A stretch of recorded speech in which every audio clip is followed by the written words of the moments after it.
Radhe Radhe everyone, आप सभी का हमारे चैनल में बहुत बहुत स्वागत है। सबसे पहले आपको दीपावली की बहुत बहुत शुभकामनाएं हमारे और हमारे परिवार की ओर से।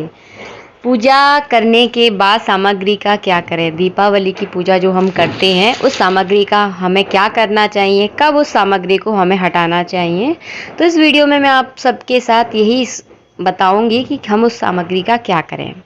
तो देखिए, पूजा तो हम कर लेते हैं, लेकिन पूजन सामग्री हमें हटाना कब है? दीपावली की जो पूजा होती है वो 5 दिनों की पूजा होती है। इस बार तो खैर दीपावली 4 दिनों की है, लेकिन हमेशा क्या होता है 5 दिनों की दीपावली होती है। तो जितना भी आप पूजन करें, धनतेरस से लेकर दिवाली और जितनी भी पूजा करें, आप दोज के बाद सारा सामान उठाएं। बीच में कोई भी चौक आपको नहीं उठाना है, कोई भी सामग्री आपको नहीं उठानी है। पूजा जो होती है, जैसे दीपावली की हो गई, धनतेरस की हो गई, भाई दूज की हो गई, तो पूजा आप करें लेकिन सामग्री आप कोई भी ना उठाएं। जैसी की तैसी चौकी लगी रहने दें। भाई दूज के बाद आपको सारा सामान उठाना है। अब बात करते हैं कलश के नीचे जो चावल रखे रहते हैं उनका क्या करें। तो जितने भी चावल हम पूजा में चढ़ाएंगे वो सारे के सारे चावल हमें चिड़ियों को चुगने के लिए डाल दें। आप सबसे बढ़िया और अच्छा तरीका है आप पंछियों के लिए डाल दें, तो बहुत ज़्यादा इसका आपको बहुत ज़्यादा फल भी मिलेगा और बहुत फ़ायदेमंद रहते हैं ये आपके लिए। कलश के जल का क्या करें? तो कलश का जो जल होता है, 5 दिनों तक आपको कलश से हाथ नहीं लगाना है। कलश स्थापित करने के बाद आप दूज के बाद उसको उठाएंगे। तो कलश का जो जल है, सबसे पहले आप कलश उठाएं तो उसका जो जल है उसे अपने सारे घर में आपको छिड़कना है। पूरे घर में आप छिड़क लें और फिर बचे हुए जल को आप किसी पेड़ में डाल दें, और पेड़ में आप इस तरह से डालें कि किसी के पैरों में नहीं लगना चाहिए वो पानी। तो इस हिसाब से आप डालें तो वो अपने हिसाब से देख लें कि पैरों में ना लगे पानी। उसके बाद जो आम के, अशोक के पत्ते हम कलश के ऊपर लगाते हैं, उन पत्तों का क्या करना चाहिए? तो उन पत्तों को आप सिरने के लिए रख दें। जब भी आप किसी नदी वगैरह पर जाओ तो उस जगह आप उन पत्तों को सिरा दें। नारियल का क्या करें? तो नारियल को आप फोड़ लें, प्रसाद के रूप में उसे आप अपने पूरे परिवार में बांट कर खाएं। ये सारी चीज़ें प्रसाद में बांट कर खाई जाती हैं, ठीक है। नारियल के ऊपर जो कपड़ा हम लपेट कर रखते हैं उसका क्या करें? आप चाहें तो किसी जो भी आपका मान्य दान है उसे उस कपड़े को आप दान कर सकते हैं, तो आपका दान भी हो जाएगा वस्त्र का। तो इस तरह से आप कर सकते हैं। पूजा में चढ़ी हुई मिठाई, फल का हम क्या करें? तो जितने भी फल चढ़ते हैं पूजा में, जितनी भी मिठाई पूजा में चढ़ती हैं, आप प्रसाद के रूप में इसे बांटें।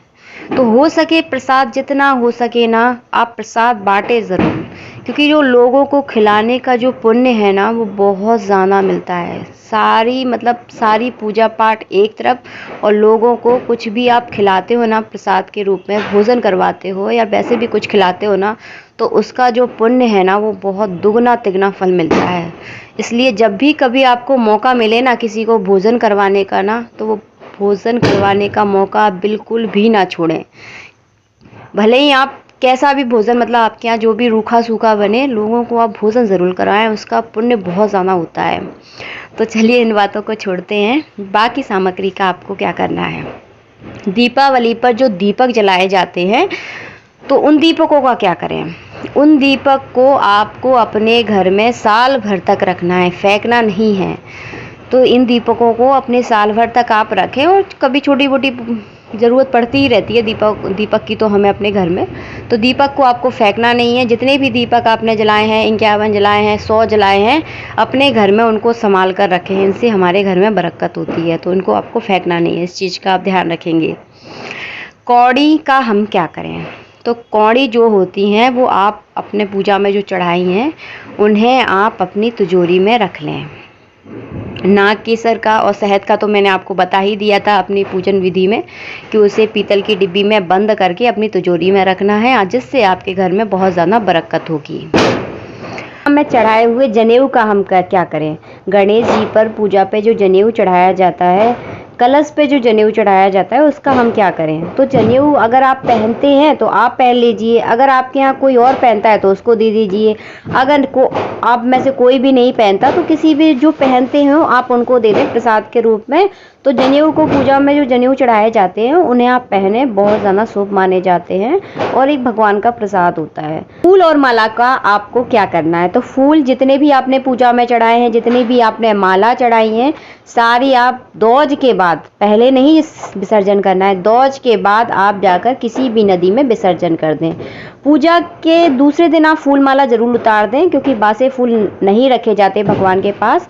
तो एक दिन पूजा करें, दूसरे दिन जितने भी फूल वगैरह चढ़े हुए हैं वो सारे उतार दें, क्योंकि बासे फूल आपको भगवान पर नहीं रखे रहने चाहिए।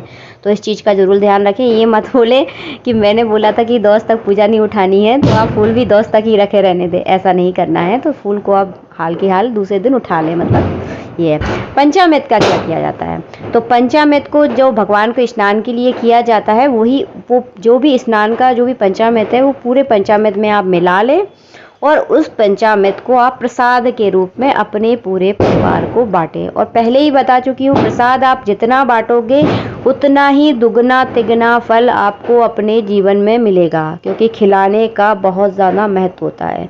इस चीज़ का विशेष ध्यान रखें। पान के पत्तों का क्या करें, तो पान के पत्तों पर जो प्रसाद लगाया जाता है, लौंग इलायची चढ़ाई जाती है, फल चढ़ाए जाते हैं, मिठाई चढ़ाई जाती है, तो जो प्रसाद का जो सामान है वो आप खा लें। अगर आप पान के पत्ते खा सकते हैं, आपको पसंद है तो आप खा सकते हैं। अगर आपको पसंद नहीं है, कोई खा नहीं रहा है, तो आप उनको विसर्जन कर दें। सबसे बढ़िया तरीका यही है।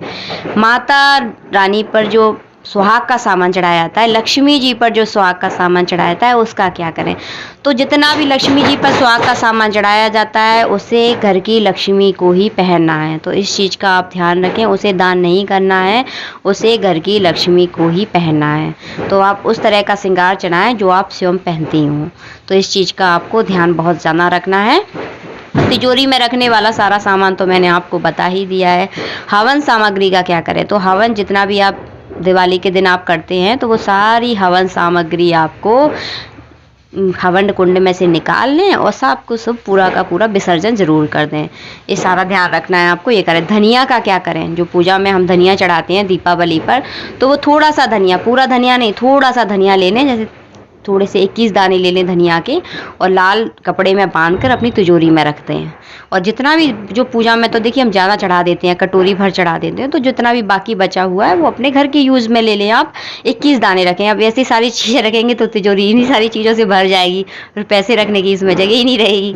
तो इस चीज़ का थोड़ा सा ध्यान रखें। 21 दाने बहुत है। सगुन की सारी चीज़ें चढ़ाई जाती हैं, तो इस सारी चीज़ों का विशेष ध्यान रखें। मैं आशा करती हूँ मेरे द्वारा दी गई जानकारी आप सभी को बहुत ज़्यादा पसंद आई है। अगर वीडियो अच्छा लगा है तो वीडियो को आप लाइक ज़रूर करें।